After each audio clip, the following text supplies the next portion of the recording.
Hello guys, സുഗമോദേവി പുത്തൻ വിശേഷങ്ങളിലേക്ക് എല്ലാ കൂട്ടുകാർക്കും സ്വാഗതം.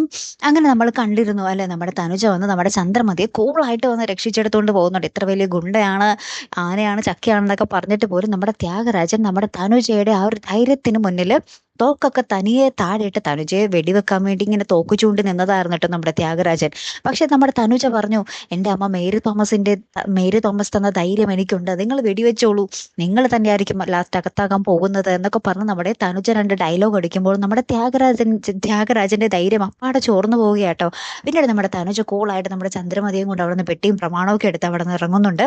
പ്രഭാവതിയോട് വന്ന് യാത്ര പറയുന്നിട്ട് അവർ ആ നാട്ടിൽ നിന്നും തന്നെ പോകുന്നൊരു രംഗങ്ങൾ തന്നെയാട്ടോ. പിന്നെ ഈ സുഗമോദേവിയിൽ നമ്മുടെ ചന്ദ്രമതിയും തനുജ ആരും ഇല്ല. ഈ ഒരു രണ്ട് അധ്യായം തീർന്നിരിക്കുന്നു എന്ന് തന്നെ പറയാം. ഇനി ഇവര് തിരികെ വരുമോ ഇല്ലയോ എന്നൊന്നും നമുക്ക് കഥ കണ്ടാലേ അറിയാൻ പറ്റുകയുള്ളൂ. എന്നാലും നമ്മുടെ പ്രഭാവതി നമ്മുടെ തനുജയോട് ക്ഷമിക്കുന്നുണ്ട്. നമ്മുടെ തനുജയായാലും നമ്മുടെ പ്രഭാവതിയുടെ കാലിൽ വീണ് അനുഗ്രഹമൊക്കെ മേടിച്ചിട്ട് നമ്മുടെ ചന്ദ്രമതിയും പ്രഭാവതിയും കെട്ടി പിടിച്ച് ഭയങ്കരമായിട്ട് സങ്കടപ്പെട്ട് പൊട്ടിക്കരഞ്ഞൊക്കെ യാത്ര പറയുന്ന ഒരു നിമിഷങ്ങൾ തന്നെയാട്ടോ.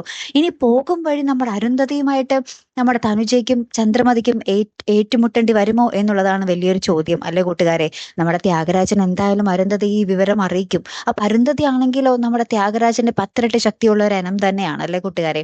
അപ്പൊ ഇവർ തമ്മിൽ എന്തെങ്കിലും ഏറ്റുമുട്ടൽ സംഭവിച്ച നമ്മുടെ ചന്ദ്രമതിക്കും തനുജയ്ക്കും എന്തെങ്കിലും അപകടം പറ്റുമോ എന്നുള്ളതാണ് നമുക്കിനി അറിയേണ്ടത് അല്ലെ. കാത്തിരുന്നതിനെ കാണാട്ടോ. അടുത്തൊരു വീഡിയോയുമായി വരുന്നത് വരയ്ക്കും ഗുഡ് ബൈ.